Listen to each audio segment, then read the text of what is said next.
Welcome back to See Her Feel. I'm very happy to be with Dr. Phillip McKee again, who was in conversation with me back in 2022, very early on when I first started this podcast. He is a lover of his wife. I'll put that first, a lover of Ferraris and a lover of dermatopathology. He is a fellow of the Royal College of Pathologists and received his medical degree from Queen's University in Belfast, Northern Ireland. He trained in pathology at the Royal Victoria Hospital in Belfast and did dermatopathology at St. John's Hospital for Diseases of the Skin in London. He has worked in London as well as the US at Brigham and Women's Hospital, and he is currently sometimes in France. He has a very prolific and popular social media presence.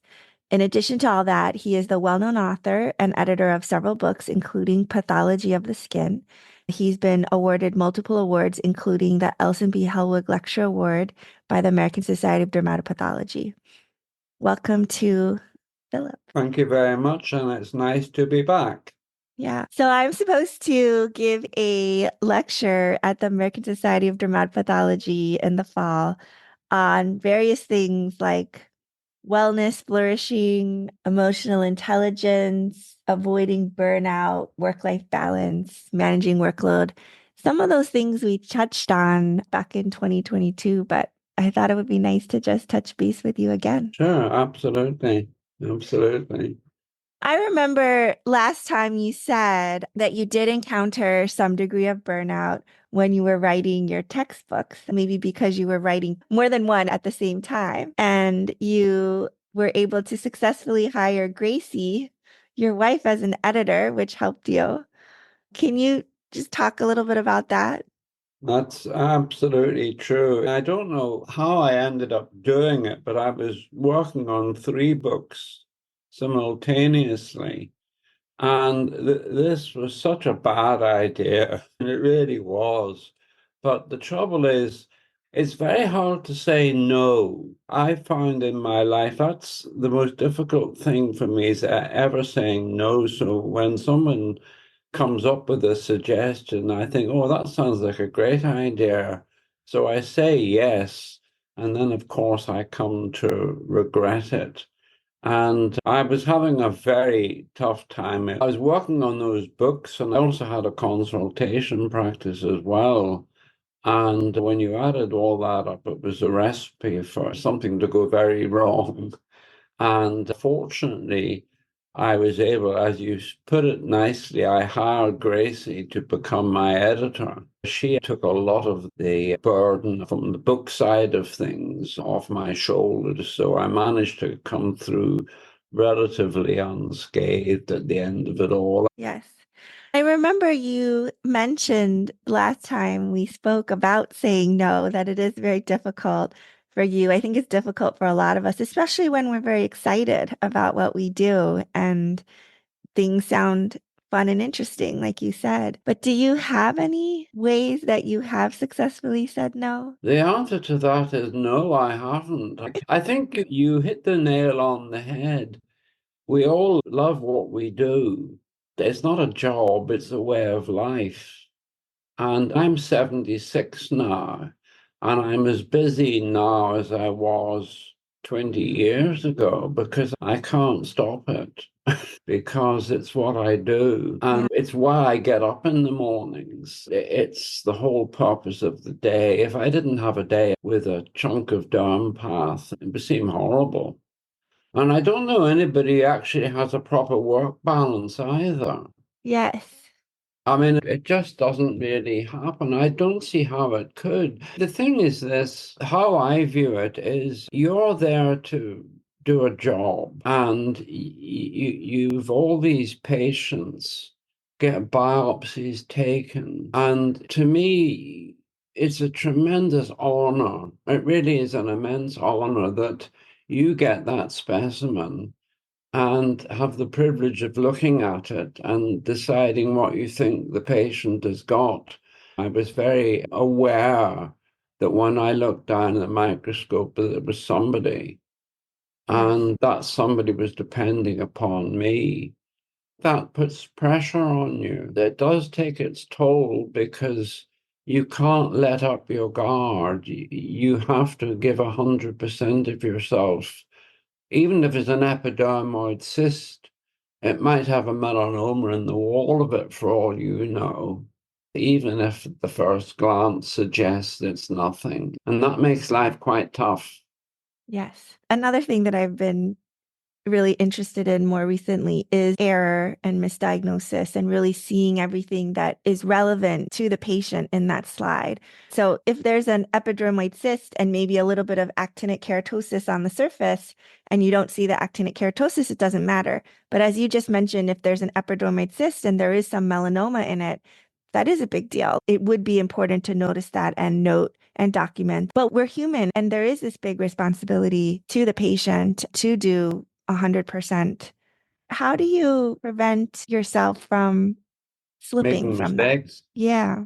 Oh, the trouble is that's a sort of an impossible question because when you've made the mistake, you don't know you've made the mistake. I know of two cases where I was wrong.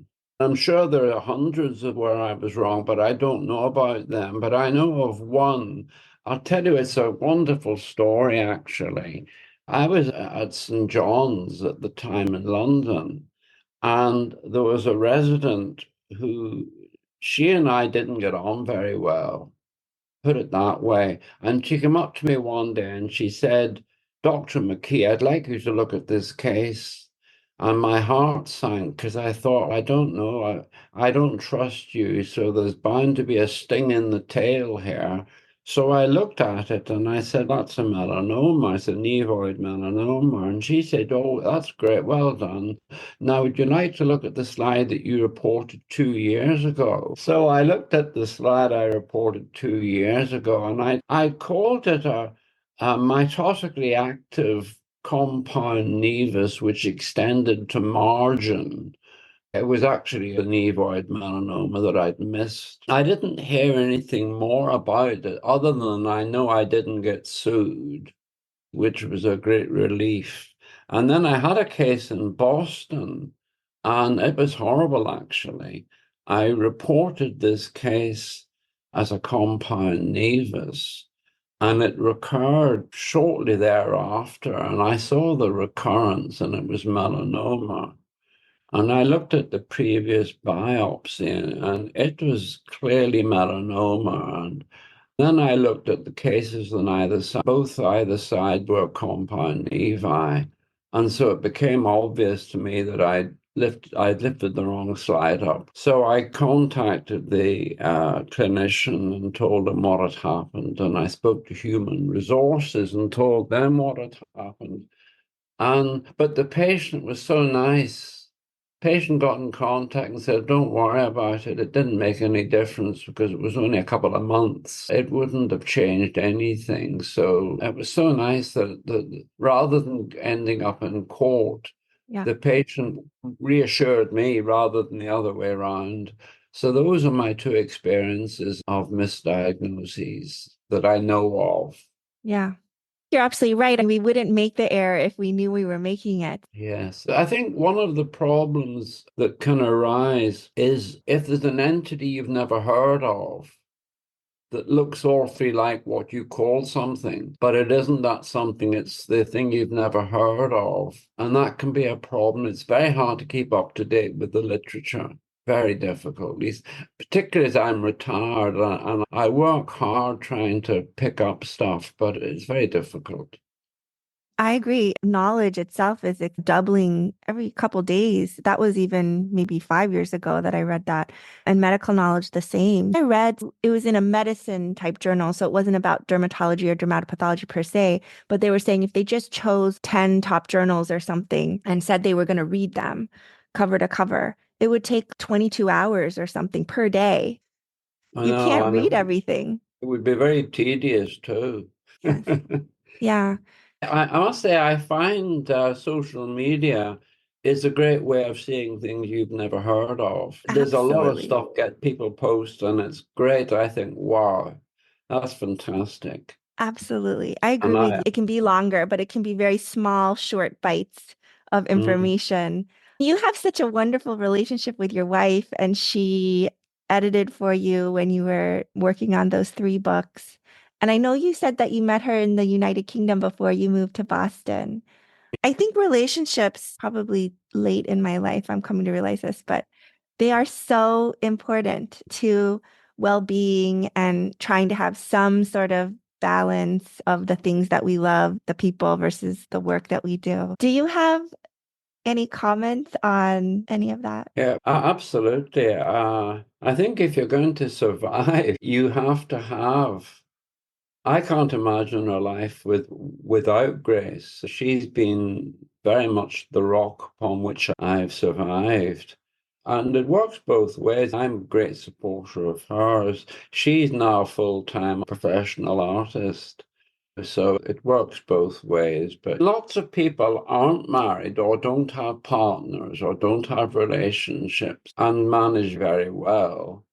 But I wouldn't want to be one of them. Bernie wasn't married. Marty Mim wasn't married. They were both immensely successful in their careers. I didn't know Bernie socially, but I knew Marty very well. He was godfather to so many children. It was amazing. Rather than having a partner, he had all these children running around him demanding his time. You met Gracie a little later, you had told me before.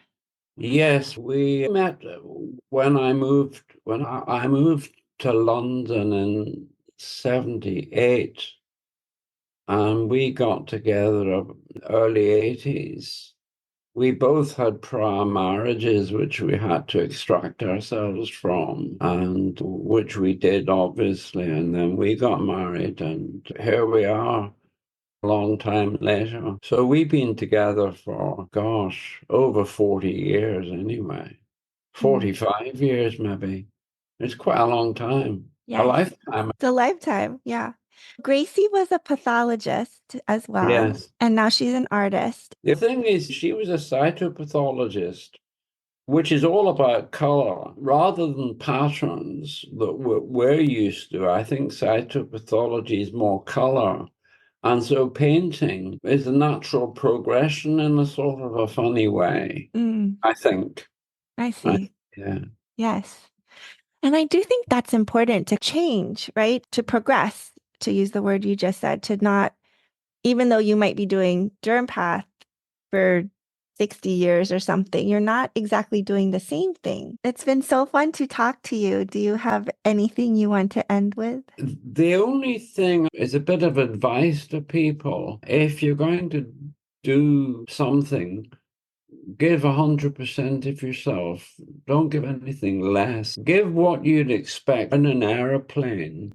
You want the pilot to be focusing on whatever pilots do 100% of the time, and the same goes for surgery. And the same goes for pathology. You can't give anything less. So if that's not what you want in life, then get out quickly and do something else. Because there's no shame in giving up and doing something else if you realize this is not for you, because you could be very good at something else, couldn't you? Okay. Absolutely. And maybe actually that's a way to say no, because if you think I can't give 100% to this, or Yeah. even more, I don't want to give 100% to this. Yeah. If somebody asked me to do a book now, I would say no. Would you? Oh, Are yes, you I would. I would indeed. We are all better off for the books that you've done and still better off for the active work that you still do. So thank you for spending this time with me. Thank you very much, and it's been lovely to see you. And take care. Bye bye. Bye.